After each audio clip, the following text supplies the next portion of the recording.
And the Lady Troopers, of course, Abby Maraño, energy niya, inaabangan natin in this match. Nakita natin a glimpse in the first 2 sets. Pero kailangan pang mahawa itong team or kupunan ng F2 Logistics para talagang maipanalo nila itong 3rd set. And if they would want to have a chance to extend it to the 5th. Oh, kailangan talaga nila itong 3rd set mapanalo. I think we're just making sure everything is okay, checking the rotation. And Tina Salak just on your screen. Stretching, getting ready. Because of course we can, or the players can also double check with the referees para naman hindi sila nagkakamali yung mga rotation errors. That's an automatic point for the opponent kapag hindi mo yung chinek. There you have it. Yun yung sayang, di ba? Giving the point pag rotation error. So now, kaya tayo medyo nagkaroon ng konting delays just because we're double checking everything. But now, we have Christina Salak or Tina Salak serving. She targets Cruz Serafica. Quick play. Soriano was there. Agno not quick enough to get it. And yun, si Serafica called a quick play para to build the momentum. Start pa lang eh. So nakuha na nila ang service agad. Well, this is something that they need to hold on to. Yung first blood nitong 3rd set, kailangan matuloy-tuloy nila. Yung momentum maibalik sa kanilang side. That's right. Janet Serafica targets Agno. Salak, combination play. Cruz, easy over. Salak goes back to Pabayo. At that was just too near the net. Yeah, that ball went over the net at alam din ni Tina Salak, sorry siya doon. And talaga namang ginawa ng paraan ni Pao Soriano yung bolang ganon. So 2 straight points for the Cargo Movers. But it's too much power from Janet Serafica. Good decision there from Dakis and Agno, not even trying to get that ball.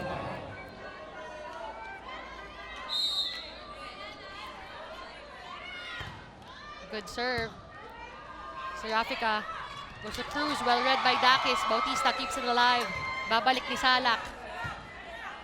Serafica. Quick play. Soriano. Block. Coverage was there. We go to the opposite side. Cruz. Pabayo. And again, Gonzaga. But that was dug up by Serafica. Balik sila kay Sabas. Serafica. Pupunta ngayon kay Gendrauli. Gendrauli block. Coverage was there. The ball is still alive. Cruz will bring it back. And a nice fake from Tina Salak. Yun yung akala mo kukunin pa ni Tina to save it and set a play, but pinabayaan niya eh, no? You know, she took advantage of the fact that it was a misreception. Yes. Masyado mabilis yung bola. Akala nila habulin niya sa taas and no one was there to block that ball. Kaya pumorma din kasi si Tina eh. Serafica goes back to the quick play. Still alive, but Dakis couldn't get to it. Nakaharang sa kanya si Nene Bautista. Oh, medyo nagbanggaan sila doon. Natawa na lang tuloy si Rachel. Sabi niya, nandun na ako eh. Nevertheless, the point goes back the Cargo Movers and they are slowly but surely building up their momentum. Yes, yan ang kailangan nila at nafe-feel din ng fans nila, no? Itong effort na binibigay ng Cargo Movers. Oh, but another confusion on the side of the Lady Troopers. Dalawa sila eh, pareho. Kasi regalo eh. So si Sabas and Gonzaga wanted to both get that ball. Kaya lang, yun yung kaya dapat talaga communicate. Well, not just for the point, but for safety as well. Masyado silang dikit at sabay pa silang tumalon. Correct. Another chance now for the Cargo Movers. Serafica go to the combination play. That was well read. Serafica, babalik ngayon sa outside. Shaq Cruz was there, goes to long. Tina Salak to Bautista. Bautista cross court, but too much for Pao Soriano. Alam mo, ang ganda ng galaw ng both teams. Very fluid, smooth yung flows nila. Bumibilis yung tempo ng parehong teams. Yes. And that's what we want to see. Yes. The blockers of Cargo Movers were late for Nene Bautista's hit. Another easy ball from Maraño. Agno. Salak goes back to Dakis. Dakis with the left. They go to Cruz. Cruz with a soft hit. But they say it hit the antenna. Well, that was a good play then there called by Cha Cruz. There you go, the team captain on your screen.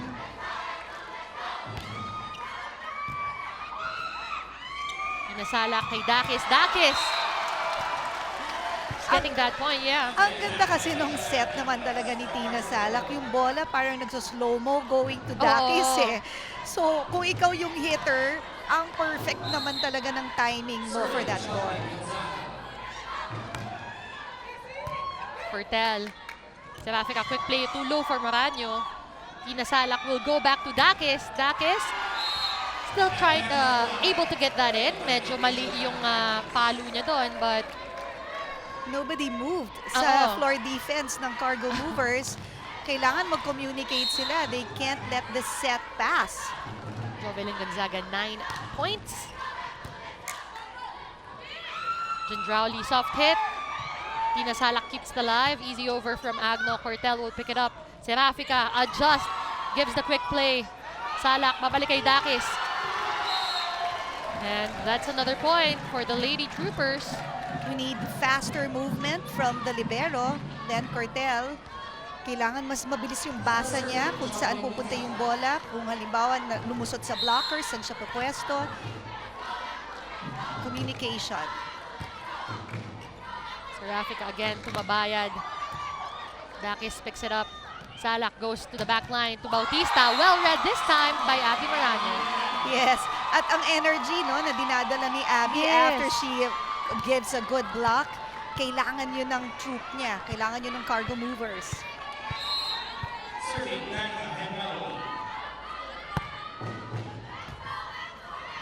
Salak again to Dakis. Dakis. Well, that was called out. But our second referee says there was a touch. Yeah, the ball rolled sa body ni Dakis. Oo. She tried to avoid it kasi alam niya outside na. Kailan talagang Ang gusto ko doon yung tignan mo when we look at it again. Oo. Papalo si Rachel, mabablock, tatama sa kanya, siya na. and then Ayun. she just gonna walk away. Walang nangyari. Kung kaya ma-deny. I-deny. I-deny. And this time, she was not. No denying Oo. that hit. Talagang she wanted to get that She's not point. gonna let anybody deny that ball. Oh, redeem herself right Oo. away.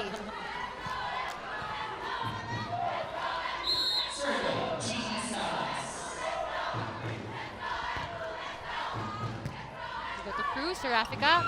Too high. That was too high of a set for Abby Maranyo. That was supposed to be a slide. And that will bring us to our first technical timeout.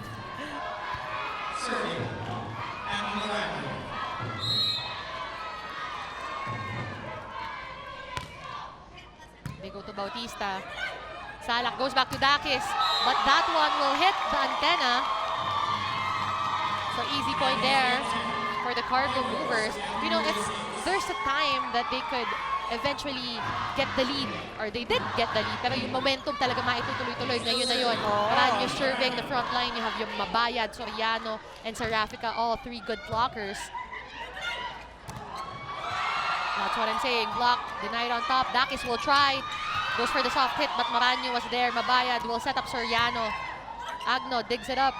They go back to Dakis, and with the left hand, Maranyo from the back line. Salak, babalik kay Pabayo. Nandun naman si Maranyo. Serafica, quick play again. Good coverage from both teams, and 1-2 attack. Well read by Soriano and Mabayad. And that's a good reaction from Cargo Movers. Alam nilang they played a good floor defense in that particular situation, that particular time. Nakita nila, mag-1-2 offense si Tina Salak. Well read. Good recognition na front line si Tina Salak. Madalas, kapag tuloy-tuloy yung play, nakakalimutan na ng blockers yun. Tina Salak goes back to Dakis. Dakis block. Maranyo was there. Serafica, babalik kay Mabayad. Tina Salak again to Dakis. but Cruz was there. Gendrauli adjust. Salak with the attack, but a no-go. And Soriano with that soft hit. Pao Soriano doing something about that ball. She was going to hit that hard. Kaya lang nakita niya, no? Merong butas dito sa Lady Troopers, and that's where she brings it.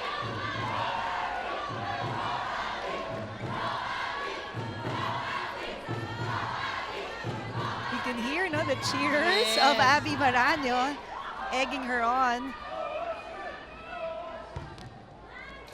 Good serve.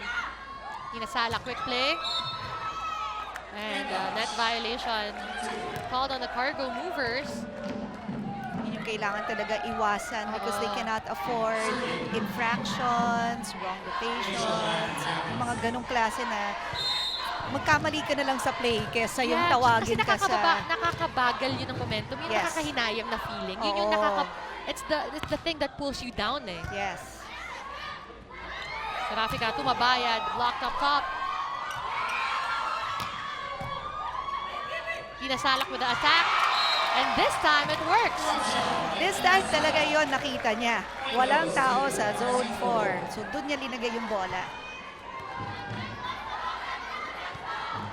May mata kasi sa likod si Tina eh. Tina Salak. Well, that's what you need if you're a Yeah. setter. Talagang kasama yun sa mga job description drills. mo. Yes, sa job description mo. Pag mag-a-apply ka, may mata ka ba sa likod? Kailangan tatlo, oo.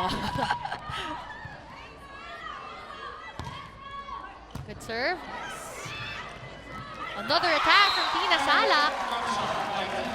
Kailangan mas aggressive ang floor defense ng Cargo Movers, especially when Tina Salak is in front. Yes. Because nagagawa niya ng paraan eh, yung mga Exactly. off first balls. And that's why also dapat yung blocker ni Tina Salak or ng setter, hindi dapat lumalayo sa net. As long as that ball is alive, there is always an attacker in front. That's right. Serafika, babalik kay Mabayad. Mabayad goes down the line, but dug up. Bautista naman lumusot sa blockers. That ball went in between the blockers. Serafika and Pao Soriano. So si Coach Mai is encouraging the team again kasi lamang na ngayon ng Lady Troopers ulit. 12 to 11 rather.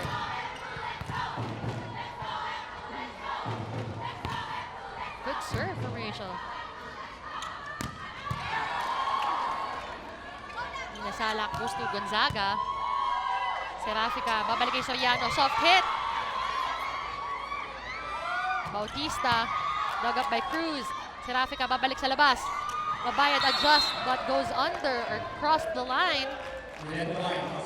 Serafika tried to give that ball to her open hitter or outside hitter. So pag ganun, ako as a setter, I'll give it to yung reliable naman na hitter mo. Like Yes. Jack Cruz is right there in front of you. Sa kanya mo na lang ibigay.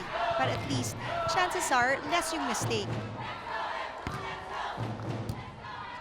Dakis now targets Mabayad. Quick play to Soriano. Dakis was there. Salak to Pabayo. Block. Agno, good coverage. They go to the opposite side. Soriano was ready. And for that quick, Bautista nakuha din. Babalik sa kanya ang bola. And she gets that open area. Serafika to Gendrauli. Nakuha ni Agno. Si Salak. Babalik kay Bautista. Bautista. Blocked and Mabayad keeps it alive. Serafika to Soriano. Quick play. This is a long rally. Salak tried to end it. Salak goes back to Pabayo. Long Oh, rally, I know. Buhay pa! Oh, this is still alive. That is still alive. Serafika, attack. Long ball from Bautista. Maraño was there. Serafika goes back to Mabayad. And Mabayad finally ends that rally. I think that was her longest rally of the match.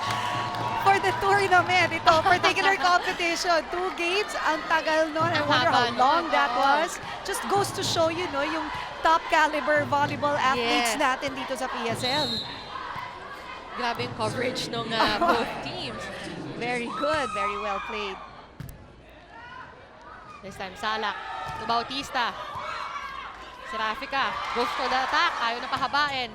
But Maraño was there. Serafika will give it to Soriano.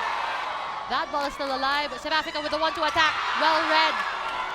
Gendrauli will get it. Serafica babalik kay Soriano. Salak goes back to Bautista, and Bautista not able to get it over the net. Alam mo, that was also another long rally. Nakikita mo kumakapit talaga tong Cargo Movers eh. At ito namang Lady Troopers ayaw bumitaw. So that's what makes this game very, very fun to watch. At mukhang Salak. Tubal si Pabayo. It hits the line. Easy point. Goes back to the Lady Troopers. That was a great set from Salak. That was a fast hand from Pabayo. Ayaw na ni Bal si Pabayo patagalin yun. Sabi niya, tama na muna yung long rallies. Pahinga muna. Isa pang nagpahinga na ni Bautista at bumalik na rin sa loob. Honey Royce Tubino. Salak targeting Cruz. They go back to Soriano. Agno was there. Salak seeing Gonzaga. That was a good play from Salak and Gonzaga. Yeah, I saw her when she was moving back to get ready to set that ball. Kinausap niya si Gonzaga eh. May tingin eh, Oo, no? meron. And that's a certain type of communication na nandyan na kapag sanay na kayong maglaro Yes. with each other. Agno will send it over. Serafica. Pabalik kay Cruz. Cruz will block. Portel picks it up. Soriano. Salak nandun din. Tubino. Oh, hitting the line. I thought that was gonna go out. Akala ko, ano na yun, labas na. Oh, sa tunog pa lang kasi akala mo off na eh, no? But it landed on the line. Well, regardless, that will send us for a second technical timeout. Lady Troopers up 16-13.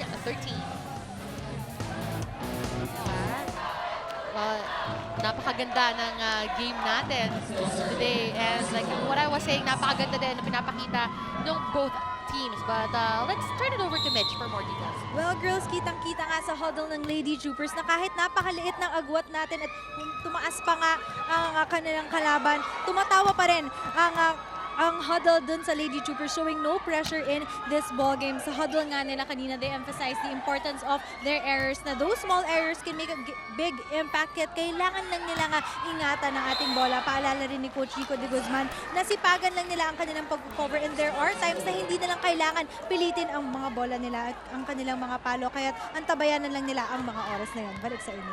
Sabi nga ni Coach Rico kanina, isipagan ang blocking para hindi na mahirapan ang floor defense. Serafica to Soriano. Well read. Again, you know, this is something that Cargo Movers should avoid. Alam natin effective si Pao Soriano, but it's very evident na talagang nababasa na yung plays nila. Oo, basang-basa talaga. Ayun, may kita mo, she gives it, Serafica gives it again to Pao, and the Lady Troopers, the blockers, were ready for her. Where in fact, makikita mo dun sa replay na isa lang ang blocker ni Chuck Cruz. Salak goes to Gonzaga, and that was a good double quick play. Good plays there called by Tina Salak. Alam mo ba itong si Tina Salak? Noong 2001, February, transfer siya from a quicker, ginawa siyang setter. Yes. Tapos, in October, nag-SEA Games na siya setter. Can you It's that fast. imagine? It's really that fast. Yung transition niya, hindi madali yun, ah. You know, when I was playing, when I used to play for USD, Yes. the coach gave me 1 month. So 1 month before our season, center spiker pa ako, or middle hitter pa ako. And then, biglang sabi nila, okay, 1 month. Ano na, setter ka na bigla. Kaya ka umiiyak. Kaya ako umiiyak. Pero, tingnan natin kung napapaiyak na ba itong team ng F2 Logistics as they call a timeout. Let's listen in. Tulong lang. Matake ka dyan. Yung black mo, i-put mo sa loob. Padanin mo. Start na tayo, magpalo ng palo ah. Padanin mo dun, tsaka yung likuran nila. Yung ulog yun, yung mabagal eh. Nandun sa... Sa likod lang! Isa! F2! So sabi nga ni Coach Mai, no? Well, if there's something that they need to do, it's to stop the offense. This ultra-fast spike is brought to you by PLDT Home Ulterra, the ultra-fast LTE for a happy family. Ronnie Royce Tubino just getting the job done. At sabi nga ni Coach Mai, is dapat sa likod ang target nung bola sa mga attacks nila. Tina Salak. She goes back to Tubino. And why not? She gets another point. Yung defense, floor defense ng Cargo Movers were waiting for Tubino to do a cross-court hit. Kaya yung C formation nila, yung formation nila sa likod, iba sa down-the-line hit na dapat na formation kapag may floor defense ka. Well, if they need... Well, they do need to adjust and they need to do it now. They're down by 8 points. Kailangan ngayon na talaga. They have to stop Tina Salak. It's a good first ball. Serafica, or Soriano rather, did a good job there. Serafica, pabalik kay Cruz. Cruz over the blockers, but it goes out. There was a touch. There was a touch. Yeah. So a much needed point for them. I have a question now because Chuck Cruz went over the blocker and there was the risk of sending that one outside. Is it better to just hammer it through them, use the block, o talagang ibabaw? Matangkad din naman kasi si Chuck. So when she goes up, pwede niyang i-timing na in such a way na pwedeng in between the blockers kasi when you go over the blockers, the chances are your ball is high. So pag high yung bola mo, chances are lalabas siya. Or kung hindi siya lalabas, it's easier to receive.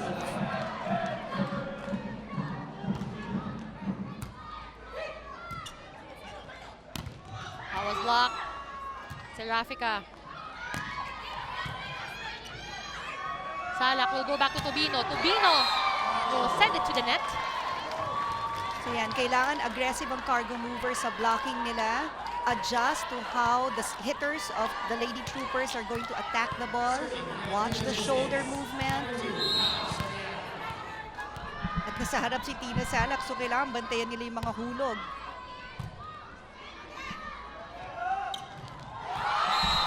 Kumakapit ang Cargo Movers. That was a good play there.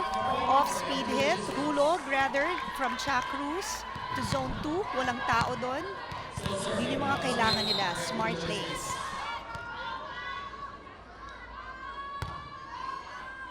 Soriano targets Dakis.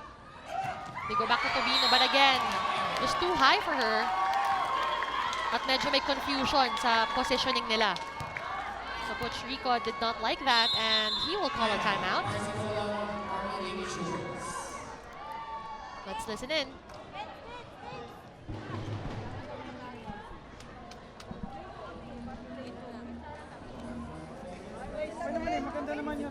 Maganda naman yung receive. Tuloy lang kayo. Tuloy lang.